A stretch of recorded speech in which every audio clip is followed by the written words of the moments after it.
Evangelho de João 5, a partir do verso 30. Eu nada posso fazer de mim mesmo, na forma por que ouço julgo. O meu juízo é justo, porque não procuro a minha própria vontade, sim a daquele que me enviou. Se eu testifico a respeito de mim mesmo, o meu testemunho não é verdadeiro. Outro é o que testifica a meu respeito, e sei que é verdadeiro o testemunho que ele dá de mim. Mandastes mensageiros a João, e ele deu testemunho da verdade. Eu, porém, não aceito humano testemunho. Digo-vos, entretanto, estas coisas para que sejais salvos. Ele era a lâmpada que ardia e alumiava, e vós quisestes por algum tempo alegrar-vos com a sua luz. Mas eu tenho maior testemunho do que o de João, porque as obras que o Pai me confiou para que eu as realizasse, essas que eu faço, testemunham a meu respeito de que o Pai me enviou. O Pai que me enviou, esse mesmo, é que tem dado testemunho de mim. Jamais tendes ouvido a sua voz, nem visto a sua forma. Também não tendes a sua palavra permanente em vós, porque não credes naquele a quem ele enviou. Examinais as Escrituras, porque julgais ter nelas a vida eterna, e são elas mesmas que testificam de mim. Contudo, não quereis vir a mim para terdes vida. Eu não aceito glória que vem dos homens, sei, entretanto, que não tendes em vós o amor de Deus. Eu vim em nome de meu Pai, e não me recebeis. Se outro vier em seu próprio nome, certamente o recebereis. Como podeis crer? Vós o que aceitais glória uns dos outros, e contudo não procurais a glória que vem do Deus único. Não penseis que eu vos acusarei perante o Pai. Quem vos acusa é Moisés, em quem tendes firmado a vossa confiança. Porque se de fato cresces em Moisés, também crerias em mim, porquanto ele escreveu a meu respeito. Se, porém, não credes nos seus escritos, como crereis nas minhas palavras? Vamos orar? Deus eterno, mais uma vez queremos te agradecer pela oportunidade renovada de estar na tua casa, nesse dia especial. Queremos te agradecer por termos também a tua palavra para a nossa instrução, ajuda-nos a considerá-la. E não apenas o Senhor nos permita entender corretamente aquilo que acabamos de ler, mas que o teu Espírito, que nos conduz a toda a verdade, aplique aos nossos corações, nos faça refletir com seriedade acerca daquilo que teremos a oportunidade de compartilhar nesta noite.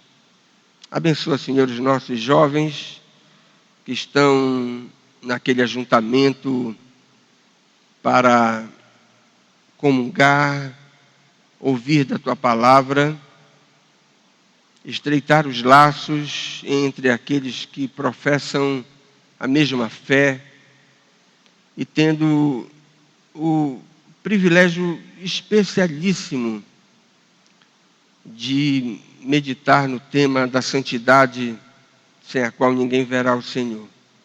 Abençoa aqueles que já são crentes, que eles sejam fortalecidos na fé, e aqueles que ainda não passaram pela experiência da verdadeira conversão, que possam ter a oportunidade de entregarem suas vidas a Ti, nessa ocasião propícia para que isso possa acontecer e nós possamos ver os sinais de transformação na vida daqueles que precisam ainda de salvação. Em nome do Senhor Jesus é que nós te oramos. Amém. Irmãos, após Jesus curar o paralítico em Jerusalém, que é a história do milagre que você tem no início desse capítulo, você tem um sermão extenso de Jesus em seguida ao relato que nós encontramos aqui neste capítulo, como é muito frequente no Evangelho de João, como nós vimos hoje pela manhã. E nesse texto extenso, que vai desde o verso 19 até o verso de número 47, você tem Jesus confrontando com toda a sua firmeza e ternura a incredulidade daqueles judeus que eram os seus ouvintes originais nessa ocasião. E nós aprendemos aqui nesta passagem como nós devemos confrontar a incredulidade. Talvez você tenha um parente ou vários parentes não crentes, em que muitas vezes você vai ter a oportunidade de tratar com esses seus parentes a respeito da mensagem da salvação. Como é que nós devemos fazer? E Jesus nos ensina lições preciosas aqui, nesta passagem. Nós já vimos a primeira hoje pela manhã. Nós devemos começar macio, né, antes de enfiar a faca e rodar o cabo. Então Jesus começou falando sobre a natureza da salvação. A natureza da salvação tem a ver com uma experiência espiritual de vivificação e o livramento do juízo divino que Deus tem reservado para os impenitentes. E olha que coisa boa começar a pregar o evangelho para uma pessoa não convertida assim, dizendo que ela, apesar de estar viva biologicamente, ela pode ganhar vida espiritual. Uma promessa maravilhosa. E além do mais, você pode dizer para essa pessoa que se ela for objeto dessa operação extraordinária do Espírito Santo que concede vida espiritual àqueles que estão vivos biologicamente, ela vai estar livre do juízo vindouro que vai se abater sobre aqueles que verdadeiramente não são crentes. Então você começa assim. Mas a partir do verso 30, Jesus nos ensina uma segunda coisa. Nós podemos confrontar a incredulidade apresentando provas a favor da natureza do nosso Salvador. E a Bíblia nos diz lá em 1 de Pedro, capítulo 3, verso 15, você pode conferir, o apóstolo diz que nós devemos estar sempre prontos para responder a todo aquele que nos pedir razões da esperança que há em nós.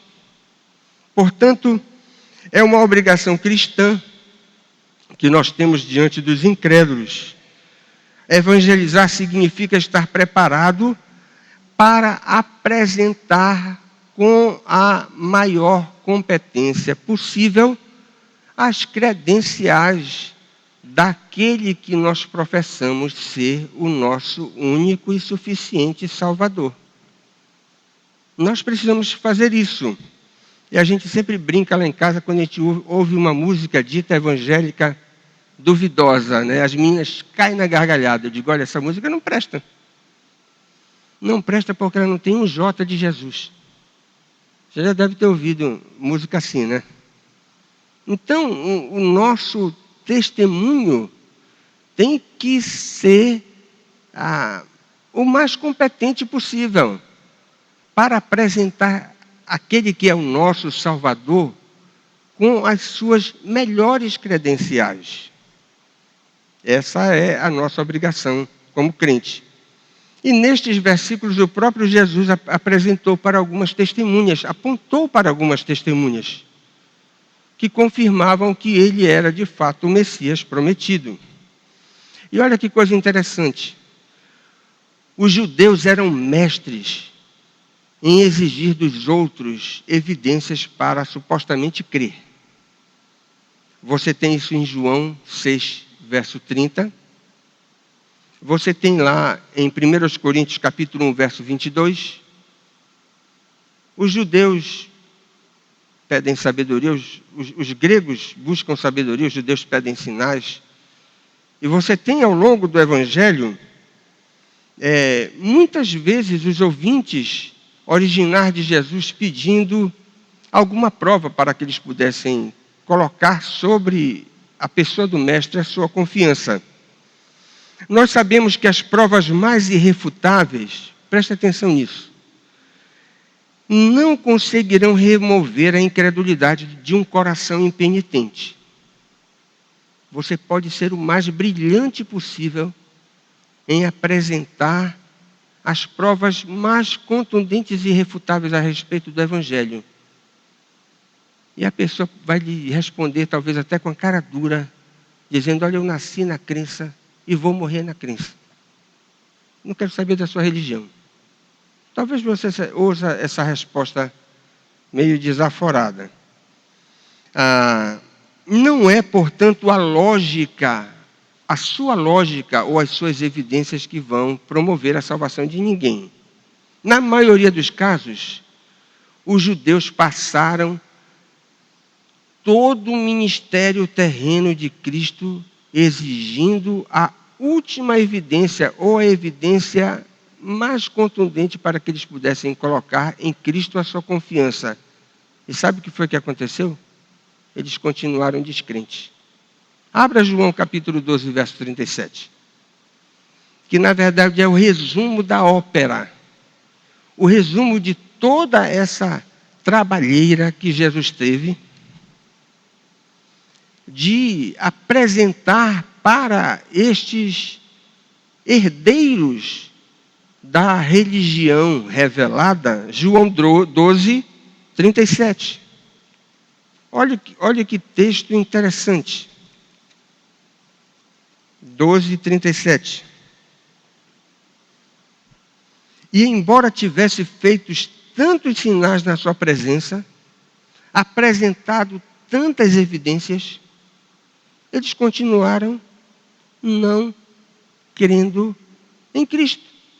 E aqui neste capítulo 12, do verso 37 até o verso de número 43, você tem o resumo do evangelista sobre a incredulidade que os judeus demonstraram para com Jesus.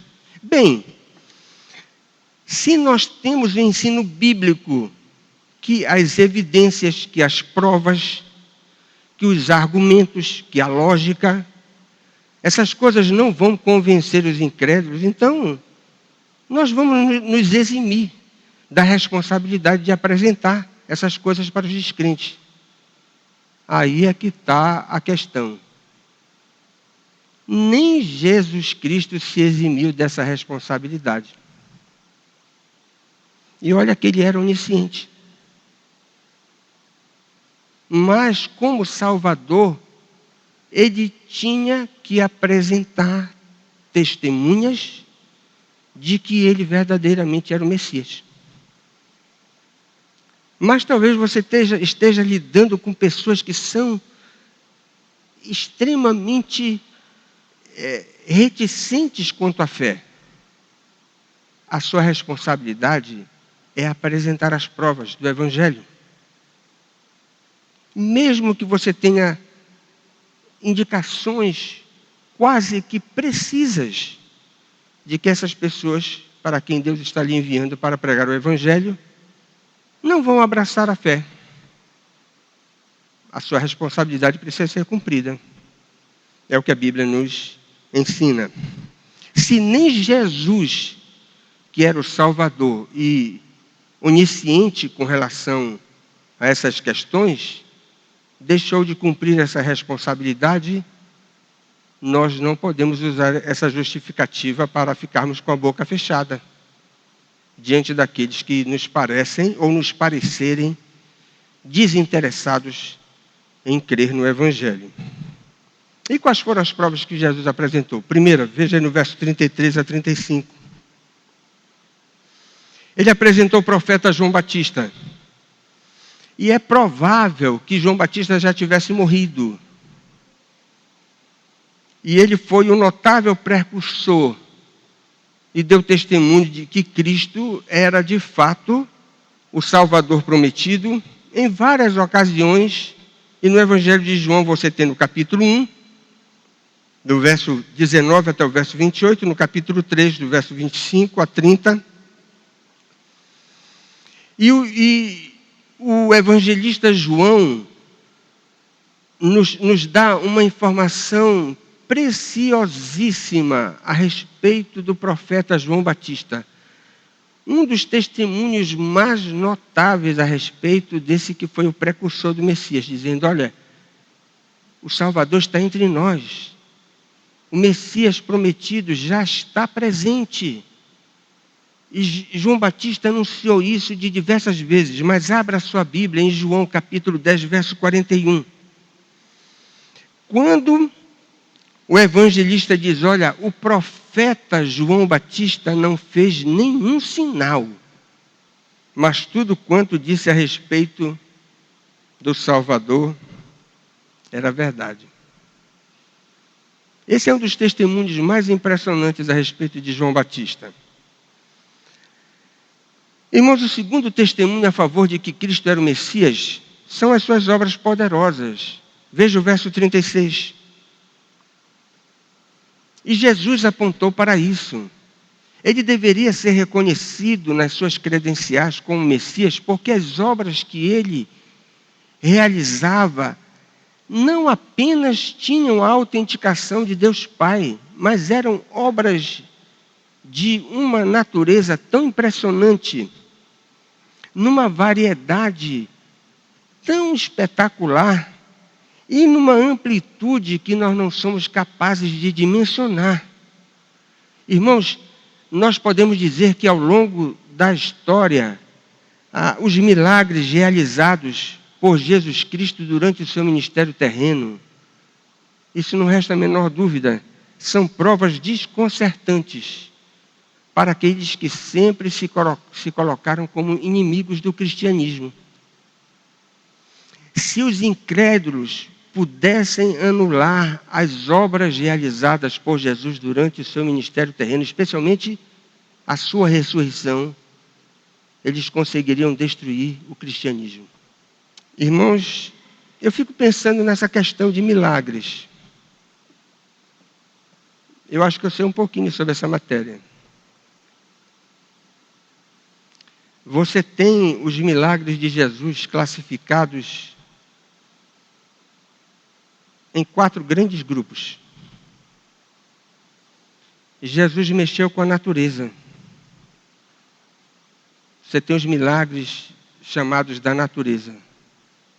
Multiplicação de pães e peixes, andar sobre as águas, transformar água em vinho.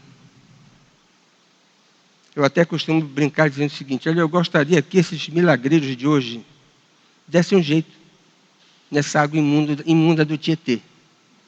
Mas ninguém se apresenta para operar esse tipo de milagre, né? Só milagres um tanto duvidosos, né, para serem aferidos. Jesus realizou curas de doenças preocupantes na época. Ele operou exorcismos e também ele realizou ressurreições. Esses são os 4 grandes grupos dos milagres operados por Jesus durante o seu ministério terreno. E diz o bispo Riley, esses milagres eram tantos e foram realizados de forma pública e em muitas circunstâncias envolvendo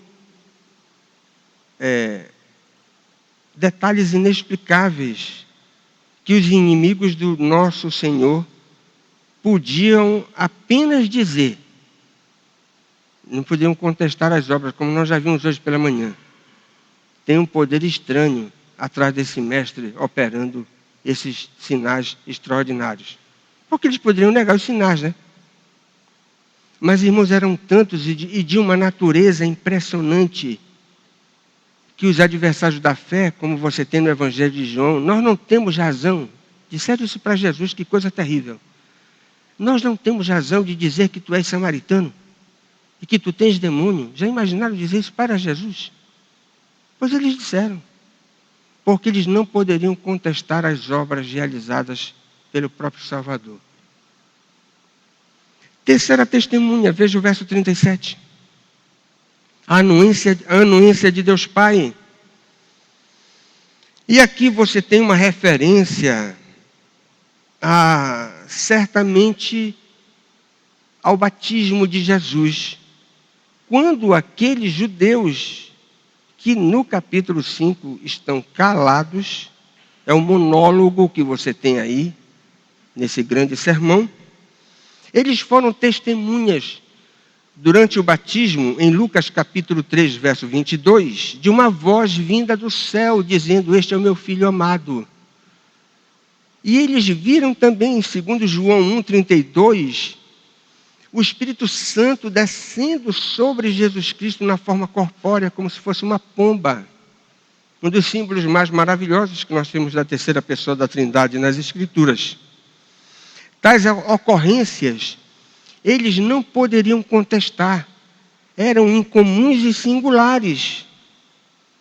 E eles tinham conhecimento disso. Eram provas históricas. Não eram fatos inventados. De que aquele personagem era de fato o Messias prometido, segundo as profecias do Antigo Testamento. Quarto testemunho, veja o verso 39. O testemunho das Escrituras. Jesus Cristo poderia apontar para o maravilhoso acervo da revelação sagrada, no livro inspirado e reconhecido pelos ouvintes de Cristo. Aqueles seus adversários poderiam ver nas páginas do Antigo Testamento que eles diziam crer.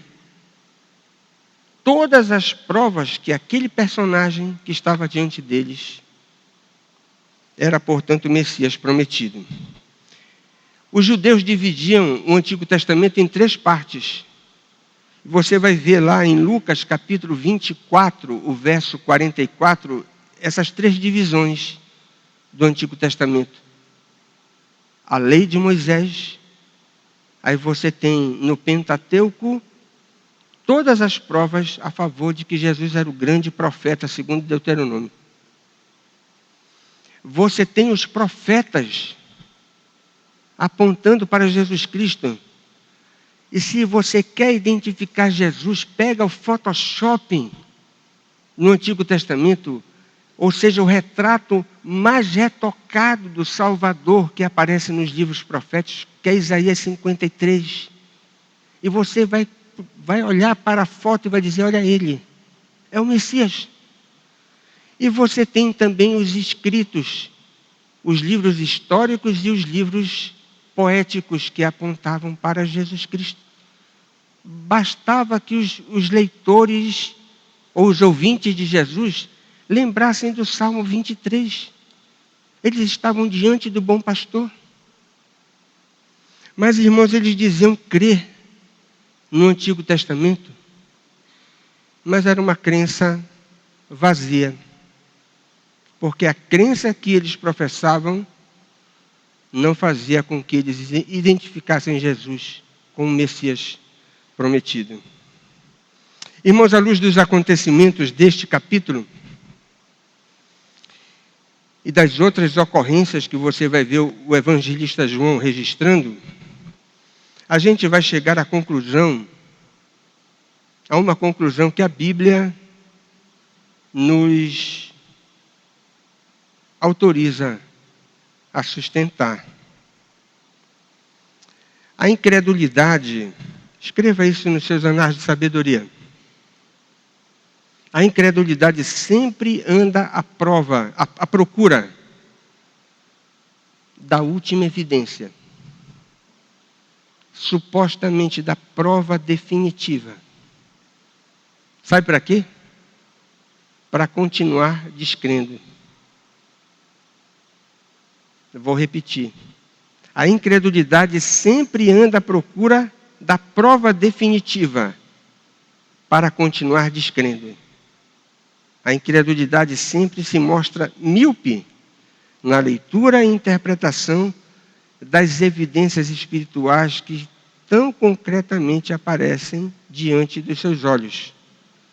E sempre procura se justificar para continuar rejeitando a verdade. É assim que a incredulidade se comporta. Irmãos, e a história prova isso. Deixa eu ler um fato interessante relacionado com este texto que nós estamos considerando.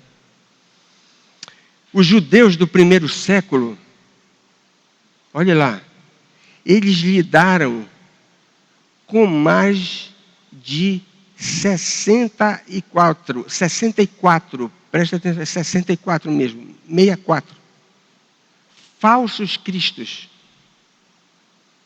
É muito. Só no primeiro século. E muitos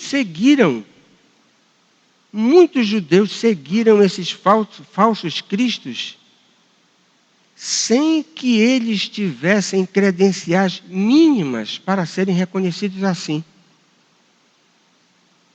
Mas olha, não é interessante que não é isso que Jesus disse no verso 43, olha lá. Se eu venho com todas as credenciais do mundo, vocês não me reconhecem. Agora chega alguém sem credencial nenhuma e vocês aceitam como Messias. Está aí o verso 43. E nós podemos dizer que este fato da história é um cumprimento impressionante dessa profecia verbalizada por Jesus aqui. Em 132, no segundo século da era cristã, quando um certo Simão ben Kokhba alegou ser o Messias da linhagem de Davi, e ele até arrastou atrás de si uma grande multidão para promover uma revolta contra Roma. E as suas alegações de que ele era, de fato, o Messias prometido, ganhou o apoio do maior rabino da época, que era o rabino Aquiba. E ele saudou Simão, o suposto Messias, como se fosse a estrela de Jacó. Muito engraçado. Aquilo que você tem lá em Números, capítulo 24, verso 17. Claro que em Números 24, 17, você tem uma referência ao Messias. E o rabino famoso do início do segundo século disse que Simão era essa estrela prometida. Irmãos, mas as pretensões messiânicas daquele Simão ben Kokhba trouxeram a ele, aos seus seguidores e a todo o povo da Judéia, a mais terrível ruína, porque os romanos esmagaram aquela revolução com mão de ferro, acabando com todas aquelas pretensões de libertar os judeus do jugo romano naqueles dias. Que coisa terrível! A profecia de Jesus sendo cumprida na história. Irmãos, em terceiro lugar, a partir do verso de número 40, nós temos Jesus confrontando a incredulidade, agora sim, pegando pesado, descrevendo com notável clareza o estado de perdição dos seus ouvintes. Olha aqui uma coisa, nós não devemos começar a nossa evangelização assim. Começa leve, apresenta depois as provas, né? Tenta convencer o teu ouvinte com alguns elementos da lógica, fazendo com que essa pessoa possa compreender de que a religião que você professa é de fato a verdade. E depois parta então para dizer, olha, você está perdido. Assim como fez Jesus. Uma revelação delicada e contundente. Mas preste atenção. Jesus sabia que dizer para aqueles ouvintes que eles estavam perdidos era algo absolutamente necessário para que eles tivessem a necessidade de constituir um Salvador. Preste atenção que não faz sentido você oferecer a pessoa de um Salvador para alguém que não se reconhece perdido.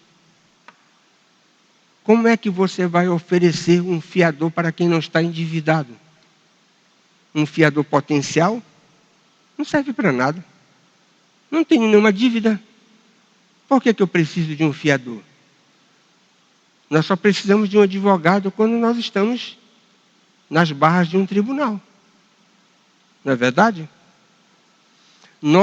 Nós precisamos de alguém que perdoa pecados se nós formos levados à convicção das nossas faltas. Irmãos, e Jesus comunica isso para os seus ouvintes através de 4 negativas que você tem no texto. É bem verdade que são negativas enfáticas. Nós não somos competentes para reproduzir o tom, né, com que Jesus proferiu essas negativas tão enfáticas aqui. Veja a primeira no verso 40. Já pensou você dizer para uma pessoa: você não quer ir a Cristo porque você não quer ganhar vida, você quer ficar na morte? Jesus Cristo disse isso. Na verdade, com essa declaração aí, não quereis vir a mim para terdes vida, significa que a incredulidade, ela não é uma rejeição inconsciente. A incredulidade é uma rejeição consciente da vida espiritual oferecida pelo Salvador. Ao mesmo tempo, é uma opção deliberada pelo estado mortal da condição pecaminosa. A pessoa quer continuar na sua vida irresponsável, onde ela não vai ter nenhum constrangimento em dar vazão aos apetites da sua carne, ela não vai ter nenhuma restrição para aproveitar aquilo que o mundo oferece. É a chamada autonomia pecaminosa. Ninguém manda em mim, só eu mesmo. E ganhar vida espiritual, dada pelo Salvador, significa se submeter ao seu senhorio. E muita gente não está interessada nesse tipo de coisa. Os ouvintes de Jesus responderam para ele com um sonoro não, diferente da reação do paralítico que abraçou a fé. Será unicamente a inata repugnância do homem para vir a Cristo. Arrepender-se e crer que a muitos impedirá de se salvarem, é o comentário do bispo Riley. Veja o verso 42, a segunda negativa. Jesus Cristo diz: não tendes em vós o amor de Deus. Irmãos, aqui você tem um outro traço característico da incredulidade, que é a inexperiência com a bondade divina. O que é patético observar é que aqueles judeus que estavam originalmente ouvindo Jesus aqui, neste monólogo, eles professavam amar a Deus. Mas Jesus nega isso dizendo que essa afeição especial do amor divino não havia nos seus corações. Não tendes em vós o amor de Deus. Se houvesse amor por Deus em seus corações, ele ter-se-ia manifestado na aceitação daquele que veio em nome do próprio Deus, para ser o Salvador do mundo. Se eles tivessem verdadeiramente essa afeição na alma. Veja o verso 44. Não procurais a glória que vem do Deus único. Irmãos, aqui você tem um outro traço característico da incredulidade. A incredulidade frequentemente se perpetua quando a pessoa que ouve o Evangelho, talvez você conheça histórias dessa natureza, e ouve o Evangelho nos seus verdadeiros tons, com as suas verdadeiras cores, e ele compreende o Evangelho, mas vem o raciocínio. E se eu agora abraçar a fé, o que vão dizer os meus parentes? O que vão dizer os meus colegas de trabalho? E agora, se você mora num lugar onde todo mundo observa as pessoas da rua entrando e saindo das suas casas, e você vai ter que sair agora com uma Bíblia na mão. Isso para jovem é muito complicado, não é? E agora vão dizer que eu sou crente. Vão me achincalhar. Podem até me ridicularizar. Quem sabe até me marginalizar. E muitas vezes a incredulidade se perpetua porque os homens preferem mais a opinião do mundo do que a opinião de Deus. Abra lá João novamente, capítulo 12, versos 42 e 43. Eu não estou inventando nada. Esse foi o dilema, irmãos, que atrapalhou os judeus incrédulos ao longo de todo o ministério terreno de Cristo. João 12, 42, 43. Olha o que diz o evangelista. Contudo, muitos dentre as próprias autoridades creram. Aqui não é o crer no sentido da fé salvadora. É do mero acreditar. Creram nele, mas por causa dos fariseus, não o confessavam, para não serem expulsos da sinagoga. E o que era que estava por trás disso? Está aí no verso 43. Estou certo no meu raciocínio? Eles amaram mais a glória dos homens do que a glória de Deus. Irmãos, muitas vezes os incrédulos permanecem incrédulos porque não conseguem se livrar das opiniões alheias. Quarta e última, versos 46 e 47. Negativa. Não credes nos escritos de Moisés. Não raro, você tem a incredulidade também se apresentando com um disfarce religioso. A falsa credulidade tem como uma das suas principais características, uma das mais marcantes, a relação duvidosa com as Escrituras. Você já chegou num restaurante onde tem a Bíblia aberta? E lá onde a gente passa o cartão. Não é? Ou talvez numa mesa enfeitada, num lugar de destaque, no ambiente comercial. Tem muita gente que acredita estar segura de todos os infortúnios decorrentes da vida espiritual que a gente não consegue se livrar, com uma Bíblia aberta na sala de casa, mas tem que ser no Salmo 91.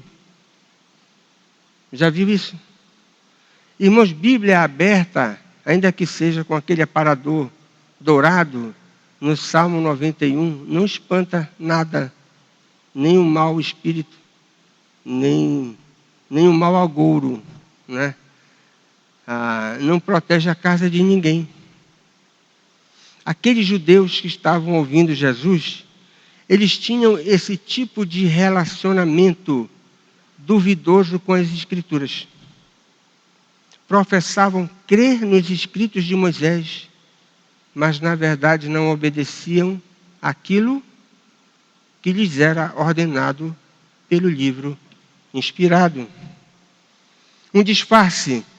Muitos se dizem crentes porque professam crer na Bíblia. E até copiam o chavão protestante. A Bíblia é a nossa única regra de fé e prática. Claro que isso é importante. Eu tenho que subscrever isso. A Bíblia é a única regra de fé e prática, mas a pergunta é a seguinte: não é se você sustenta isso, é se você obedece à Bíblia que você diz que tem a autoridade suprema. A verdadeira fé nas Escrituras não é aquela que devota reverência à sua inspiração divina, mas a que obedece de forma incondicional e, preste atenção, desinteressada.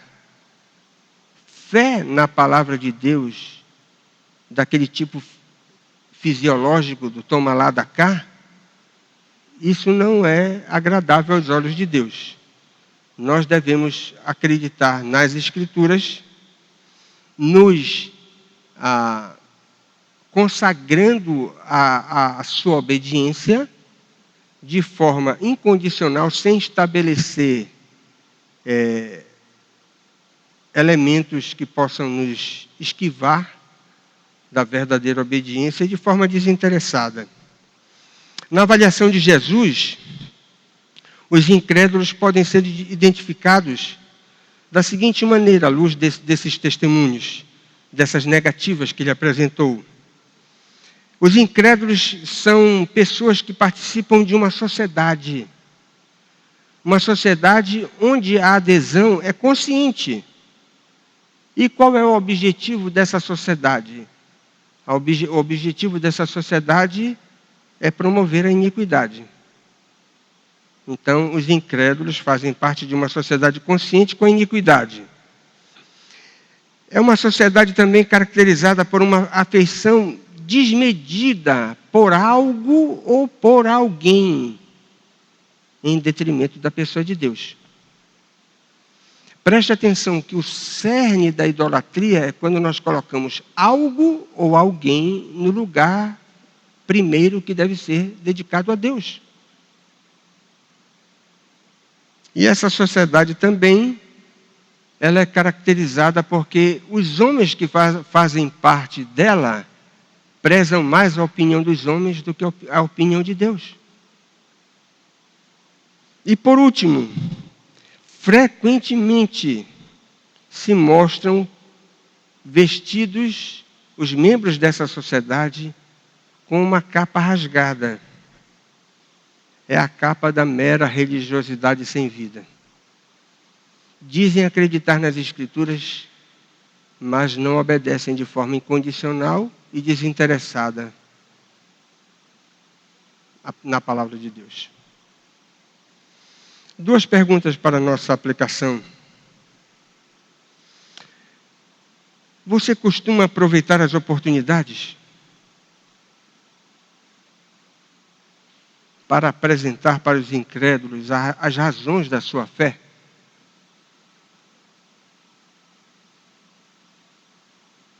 Jesus não foi dispensado dessa responsabilidade. Ele apresentou 4 testemunhas a favor do seu messiado.